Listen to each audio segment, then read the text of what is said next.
Assalamu alaikum class 5. This is your science lecture number 15. Today we will solve the notebook questions which is on your workbook page number 28. Students open your notebook.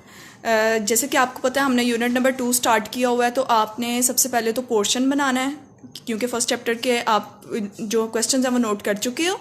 अब आप portion बनाओगे second chapter का, उस second chapter का title लिखोगे, फिर जैसे हम प्रोफाइल बनाते हैं वैसे बनाओगे, चैप्टर का नाम लिखोगे, उसमें कितनी फिलिंग द ब्लैंक्स हैं, कितने एमसीक्यूज़ हैं और कितने शॉर्ट क्वेश्चंस हैं, वो सब आपने प्रोफाइल में मेंशन कर देना है। ठीक है, देन आप नेक्स्ट पेज पे ये काम स्टार्ट करोगे। पेज पे आप मेंशन करोगे first of all lesson, marker से, जो मैंने ब्लैक से लिखा है वो आपने मार्कर से मेंशन करना है। लेसन आपने मेंशन करना है micro organisms, health and disease. फिर आप मेंशन करोगे टॉपिक, क्वेश्चन आंसर्स। फिर यहाँ पे आपकी नोटबुक पे एक लाइन लगी होती है, अपर कॉर्नर पे आपने मेंशन कर देना यूनिट नंबर 2। फिर आप क्वेश्चन का क्यू इस साइड पे लिखोगे और स्टार्ट कर दोगे question number 1। Your question number 1 is that list 6 ways in which micro organisms can enter your body. आपने कोई से 6 तरीके बताने हैं जिसमें माइक्रो ऑर्गेनिजम्स आपकी बॉडी में एंटर हो सकता है। ठीक है, तो इसका आंसर आप लिखोगे 1 लाइन की स्पेस दे के, micro organisms can enter our body through. Micro organisms आपको पता है छोटे छोटे ऑर्गेनिजम्स होते हैं, you can't see them with the naked eye. आप उनको आम आंख से नहीं देख सकते, आपको इनको देखने के लिए माइक्रोस्कोप की जरूरत पड़ती है। तो ये हमारी बॉडी में एंटर हो सकते हैं थ्रू माउथ, आपके माउथ के थ्रू एंटर हो सकते हैं, हमारे नोज के थ्रू एंटर हो सकते हैं, आइज के थ्रू जा सकते हैं आपकी बॉडी में माइक्रो ऑर्गेनिजम्स। कफिंग, जब आप खांसते हैं तो इफ़ यू आर इन्फेक्टेड और आप कफ कर रहे हो तो इस तरह आप दूसरे पर्सन तक भी माइक्रो ऑर्गेनिजम्स जो हैं वो उनको पहुंचा रहे हो।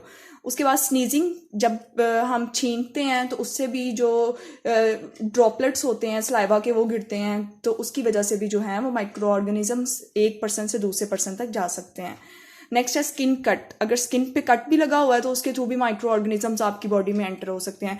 जैसे कि आपको पता हमने रीडिंग में एक्सप्लेन करके पढ़ा था, ये आपने अपनी नोटबुक पे क्वेश्चन नंबर 1 का आंसर नोट कर लेना है कि micro organisms can enter our body through mouth, nose, eyes, coughing, sneezing and skin cut. और इसके साथ आपने बुलेट्स लगा लेनी है मार्कर से। ठीक है, okay. Second question is how can we stop diseases from spreading.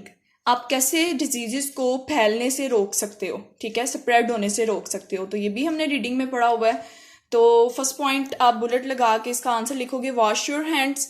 अपने हाथ जो है वो आपने प्रॉपरली वॉश करने हैं। ठीक है, इस तरह से, क्योंकि हमारे हैंड्स पे बहुत सारे जर्म्स जो हैं वो स्टिक हो गए होते हैं, तो अगर आप अच्छी तरह से अपने हाथ धो लोगे तो हम डिजीजेस को स्प्रेड करने से, फैलाने से जो है उसको स्टॉप कर सकते हैं। गेट वैक्सीनेटेड, अगर हमें कोई डिजीज़ हो गई है तो हम उसकी वैक्सीनेशन करवाएं, और आपको पता है छोटे होते हम सबकी वैक्सीनेशन होती है, तो वैक्सीनेशन जो है वो भी डिजीज़ को स्प्रेड करने से रोकती है। यूज़ एंटीबायोटिक्स, अगर आपको कोई बैक्टीरियल इन्फेक्शन हो चुका है तो आप एंटीबायोटिक्स यूज़ करो। एंटी जो है वो उसके अगेंस्ट काम करती है, बैक्टीरिया के अगेंस्ट काम करेगी। ठीक है, और वो बैक्टीरिया को आपकी बॉडी में से किल कर देगी। Fourth point is do not cough into your hands. जब आप कफ करते हो, खांसी करते हो या स्नीज करते हो तो आप अपने हैंड्स पे ना करो। ठीक है, क्योंकि आपने बाद में अपने हैंड्स अपने फेस पे टच करने होते हैं, तो दूसरी चीज़ों को, ऑब्जेक्ट्स को पकड़ना होता है उन्हीं हैंड से। तो आप जो है वो हैंडकरचीफ, जैसे कि हमने पढ़ा था, यूज़ करें, टिश्यू पेपर यूज़ करें, या जो है वो क्रूक ऑफ योर आर्म उसको यूज़ करें। Second last is don't share personal items. अगर आप इन्फेक्टेड पर्सन हैं, अगर आपको कोई डिजीज़ है तो वो दूसरे पर्सन तक स्प्रेड ना हो सके, तो इसके लिए आप अपनी पर्सनल आइटम्स जो होती हैं, जो आप चीज़ें यूज़ करते हो, वो दूसरे पर्सन के साथ शेयर ना करो। Last one is the travel wisely.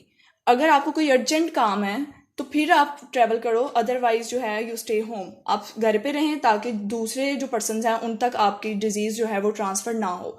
तो ये कुछ मेथड्स हैं जिनसे आप डिजीज़ को स्प्रेड होने से रोक सकते हो। तो ये आपने बुलेट्स की फॉर्म में मार्कर से बुलेट्स लगानी है और इन पॉइंट्स को नोट कर लेना है। और क्वेश्चन नंबर 1 के बाद एंडिंग लाइन, फिर सेकंड क्वेश्चन स्टार्ट करना है, फिर 1 लाइन की स्पेस दे के आंसर लिख के फिर एंडिंग लाइन लगा देनी है। ठीक है, उसके बाद हम नेक्स्ट लेक्चर में क्वेश्चन नंबर 3 सॉल्व करेंगे। Now not your diary, learn notebook question number 1 and 2 of unit number 2.